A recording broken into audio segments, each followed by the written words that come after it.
This is the Seatcraft Anthem home theater seating, top grain leather, power recline sofa. I bought it to anchor a small media room and to double as a casual work spot. Key features that sold me were the powered recline with an independent headrest, the fold-down center table with charging, and the arm storage. From my experience, it delivers on the promise of a feature-packed couch, but there are a few design choices you should know before you pull the trigger. Let me start with the feel. The primary touchpoints use Seatcraft's top-grain leather, and in daily use it feels thick, smooth, and substantial. It has that slightly matte look that hides fingerprints better than shiny leather. I clean it with a damp microfiber cloth and a tiny bit of mild soap when needed, and it still looks fresh after movie nights, snacks, and a couple of accidental spills. In my opinion, the material strategy matters here. The areas you touch, seat, back, headrest inside of the arms, are the premium leather, while the sides and back are a matching synthetic.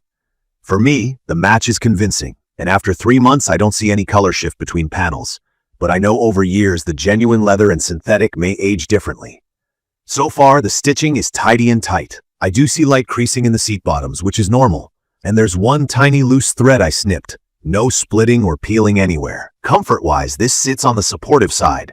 It's not a squishy sink-in couch. The foam and coil base feel firm on first contact, then give just enough once you settle.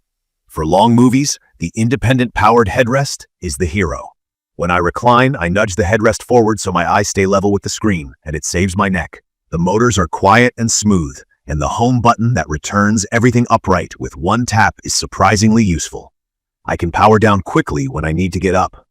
One note on the seat geometry: the base sits pretty flat. When I'm reclined, I sometimes slide a bit forward instead of nesting into the corner between the seat and back. It's not a deal breaker, but I notice it during longer sessions and I'll shift around to find my sweet spot.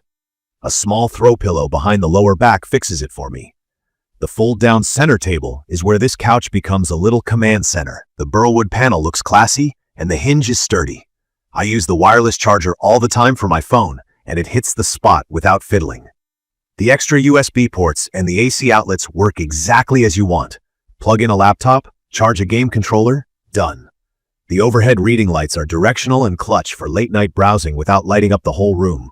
It folds away flush when I want a clean look.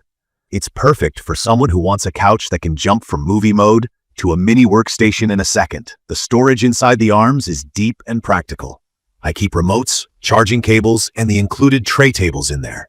About those trays, they're handy for a snack or a lightweight laptop, but they do wobble if you lean on them.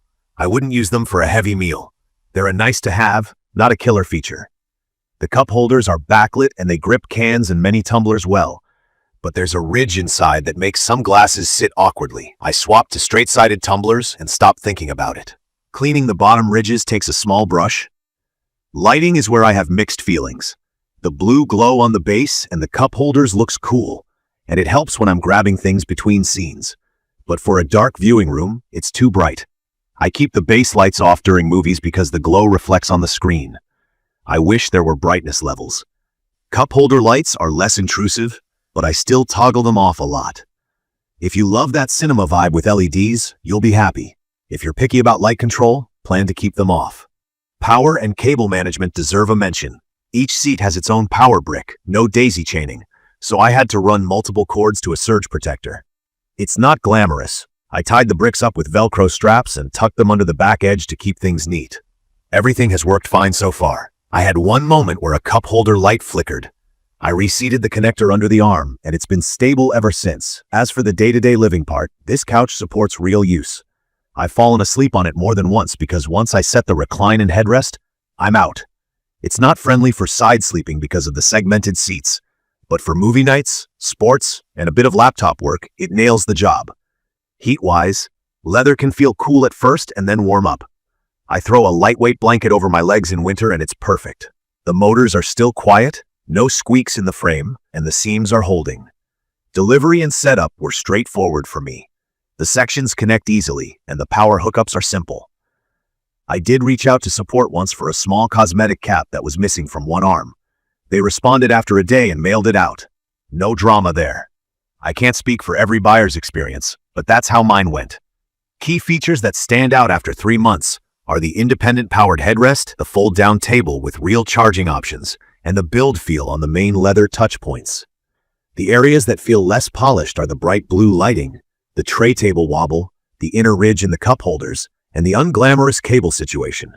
In my opinion, the Anthem is best if you value integrated tech and adjustability more than the softest sink-in feel. And if you can live with a few quirks, it's perfect for a dedicated media space where you want to recline properly, tweak your head angle for the screen, stash remotes and cables out of sight, and plug in without hunting for outlets. From my experience, it holds up to daily use and still looks premium, and the comfort grows on you as you dial in the controls. If you're extremely sensitive to ambient light, or you want a plush, fall into a cloud kind of sofa, you may want to test something softer, or plan to add a small lumbar pillow. I'd recommend this for anyone who wants a feature-rich home theater sofa that can double as a practical workstation. If the lighting brightness and the cable sprawl sound like deal breakers, you'll need workarounds. But everything else lands where it should for a premium piece. The independent headrest alone makes long movies and sports days easier on my neck than any manual recliner I've owned. In conclusion, the Seatcraft Anthem feels like a modern media hub more than a simple couch. It's got the tech, the comfort is supportive and adjustable, and the leather on the main touch points feels solid. It's not flawless, but the strengths outweigh the nitpicks for how I use it. I plan to keep it in place for the long haul, and that says a lot. If this video helped, please subscribe to the channel and drop your questions or your own experience in the comments. Thank you for watching.